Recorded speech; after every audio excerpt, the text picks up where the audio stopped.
શિલ્પ ગ્રુપ અને સ્નેહ શિલ્પ ફાઉન્ડેશને 15મી ડિસેમ્બર 2024ના રોજ ગિફ્ટ સિટી ગાંધીનગર ખાતે યોજાનારી Shilp Aarambh Gift City run towards drug free ફ્યુચરની ત્રીજી આવૃત્તિની જાહેરાત કરતા ગર્વ કરે છે. પાછલી બે આવૃત્તિઓની અવિશ્વસનીય સફળતા પછી આ વર્ષની ઇવેન્ટનો ઉદ્દેશ્ય દેશભરના હજારો પાર્ટિસિપેન્ટ્સને તંદુરસ્ત, ડ્રગ્સ મુક્ત ભારત માટે મૂવમેન્ટમાં જોડાવા માટે પ્રેરિત કરીને એક નવો જ માપદંડ સ્થાપિત કરવાનો છે. આ વર્ષની દોડ માટે બ્રાન્ડ એમ્બેસેડર તરીકે સોનુ સૂદને જોઈને અમે રોમાંચિત થઈ ગયા છીએ. સમાજમાં તેમના અપાર યોગદાન માટે જાણીતા તેમનું સંગઠન યુવાનોને સ્વસ્થ, વધુ હેતુપૂર્ણ જીવન જીવવા માટે અમારા મિશન ઓફ એમ્પાવરિંગને વિસ્તૃત કરે છે. તેમની હાજરી દરેક સહભાગીને આ ઉમદા હેતુનો ભાગ બનવા માટે ઉત્સાહિત અને પ્રોત્સાહિત કરશે. સ્નેહ શિલ્પ ફાઉન્ડેશનના સ્થાપક શ્રીમતી સ્નેહલ બ્રહ્મભટ્ટ આપણા રાષ્ટ્રના ભવિષ્યના પાયાના પથ્થર તરીકે યુવાનોમાં તેમની અતૂટ માન્યતા શેર કરે છે. ફિટનેસ અને શિસ્તમાં મૂળ રહેલ જીવનશૈલીને પ્રોત્સાહિત કરીને અમે અમારા યુવાનોને માત્ર ડ્રગ્સના જોખમથી જ બચાવી રહ્યા નથી, પરંતુ તેમને સકારાત્મક પરિવર્તનના એજન્ટ બનવા માટે સશક્તિકરણ પણ કરી રહ્યા છીએ. જેમ પીએમ નરેન્દ્ર મોદીજી કહે છે, યહી સમય હૈ, સહી સમય હૈ. ઉજ્જવળ આવતીકાલ માટે હવે કાર્ય કરવાનો સમય છે. ફિટ ઇન્ડિયા મૂવમેન્ટ અને નશા મુક્ત ભારત અભિયાન સાથે સંરેખણમાં આયોજિત આ ઇવેન્ટ શિલ્પ અને સ્નેહ શિલ્પ ફાઉન્ડેશનના સ્વસ્થ વ્યસન મુક્ત ભવિષ્ય માટેના રાષ્ટ્રના લક્ષ્યોને સમર્થન આપવાના સમર્પણનો પુરાવો છે. ફિઝિકલ એજ્યુકેશન ફાઉન્ડેશન ઓફ ઇન્ડિયાના આદરણીય સમર્થન સાથે આ દોડ સામાજિક પડકારોને પહોંચી વળવા માટે શારીરિક તંદુરસ્તીની પરિવર્તનશીલ શક્તિને પ્રકાશિત કરે છે.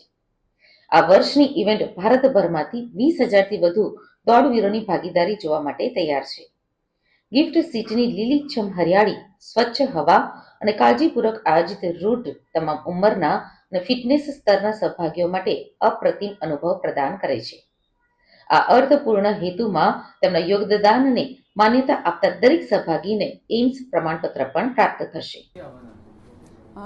ઓલ ઓવર ઇન્ડિયાથી આવશે પાર્ટિસિપેટ, અને અમુક લોકોએ આઉટ ઓફ ધી ઇન્ડિયા પણ કરાવડાવ્યું છે બુકિંગ રજિસ્ટ્રેશન.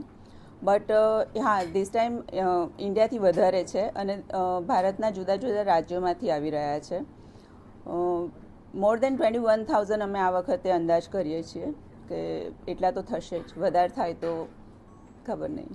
કેટલી ઉંમરના ભાગ લઈ શકશે? ક્રાઇટેરિયા જે છે એ 8 વર્ષથી લઈ અને 60 વર્ષ સુધીના કોઈ પણ આમાં ભાગ લઈ શકે છે. ઉંમર વાઇઝ કોઈ રનિંગની કે કોઈ કિલોમીટરમાં કોઈ એવો તમારા તરફથી કે કોઈ રનિંગમાં રાખવામાં આવ્યું છે? ફિટનેસનો ક્રાઇટેરિયા હોય છે, પણ લગભગ અમે 21 કિલોમીટરમાં અમે 50થી ઉપરનાને અલાઉડ નથી કરતા, unless and until A fit હોય, સર્ટિફિકેટ્સ આપે તો. મેડમ, ખાસ ઉદ્દેશ શું છે આ રનનો? ડ્રગ ફ્રી ફ્યુચર તરફ જવાની દોડ, જે અમારા મતલબ નામમાં જ છે, running for drug free future. અને ખાલી એટલું જ નથી કે આની કે યુથને ડ્રગ ફ્રી કરવું, પણ કેવી રીતે, ખાલી કહી દેવાથી યુથ ડ્રગ ફ્રી નથી થઈ જવાનું.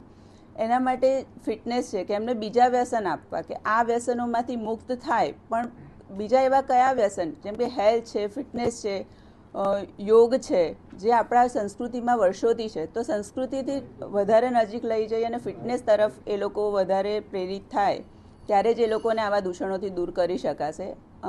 માટે જ અમે લોકો मैराथन आयोजित करिए છીએ. मेरा नाम प्रार्थना देव है और मैं सरिता हांडा कंपनी के लिए काम करती हूँ. मैं पीआर कम्युनिकेशन को हेड करती हूँ और हमारी यहाँ टीम आई हुई है रॉ कोलैबोरेटिव में. अनीशा हैं जो हमारी सेल्स हेड हैं, ये नेहा है जो हमारी मार्केटिंग हेड है. और हम अहमदाबाद आने के लिए हमें बहुत खुशी है, बिकॉज एक ये अहमदाबाद ऐसा लैंड है जो डिज़ाइन का हेड है. यहाँ पे डिज़ाइन शुरू हुआ था और अहमदाबाद के लोग डिज़ाइन को हर तरीके से देखते हैं, नॉट ओनली विजुअली देखते हैं, बट उसमें क्या गया, कैसे बना, और स्पेशली हाथ की कला को बहुत मानते हैं यहाँ पे. और हम भी ऐसे ब्रांड हैं जो हमारे लिए, हमारे कारीगर, उनकी हाथ की कला हमारे लिए सबसे इम्पोर्टेंट है. और आज हम वो दिखाने आए हैं कि हम हमारी फैक्ट्री में बहुत सामान बनाते हैं, फैब्रिक बहुत यूज़ करते हैं, तो उसी फैब्रिक को हम कैसे रीयूज़ करते हैं, उसी फैब्रिक को कि हम धागे बनाते हैं. आप देखेंगे अगर आप स्टॉल में घूमेंगे कि हमने उसी फैब्रिक से कैसे नए नए नए फैब्रिक्स बनाए, नए वॉल आर्ट बनाए, आप ये देखेंगे तो हम ये दिखाने इस बार रॉ कोलैबोरेटिव में आए हैं। मैडम ये कितने दिन का एक्सपो चलेगा और पर डे कितने पब्लिक यहाँ पे विजिट करती है? ये शो 4 दिन का है।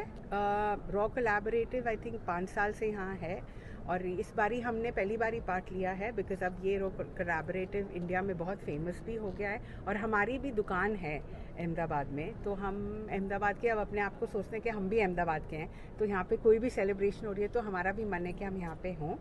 और आई थिंक दिन के 10-15 हज़ार लोग तो आते ही होंगे। 4 दिन का शो है, 2 दिन और हैं अभी इस शो के। सरिता हांडा की लाइफ जर्नी कैसे स्टार्ट हुई? वो बेस्ट क्वेश्चन है। मिसेस हांडा ने अपनी जर्नी शुरू करी 2 बच्चों को पैदा करने के बाद। उन्होंने नौकरी करी इंटरनेशनल कंपनीज़ में और फिर 47 की एज में उन्होंने बोला कि अब मैं किसी के लिए नौकरी नहीं करूँगी, मैं अपना बिजनेस करूँगी। और उन्होंने एक आर्मी वाइफ हैं, तो ये नहीं है कि उनके पास बहुत पैसे थे या ऐसा कुछ इन्वेस्टमेंट था।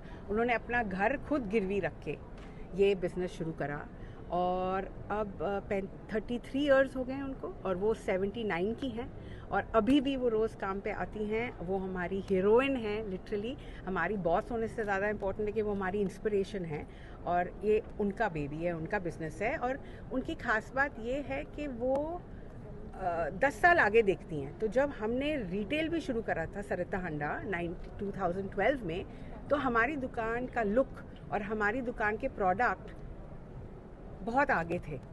तो ये वो विजनरी हैं, तो ये उनकी कहानी है और अभी भी वो खूब काम करती हैं और हमको भी रखती हैं काम पे। Thank you. Thank you. में आपका क्या महत्व रोल क्या है सर? आप क्या उद्देश्य देना चाहते हो?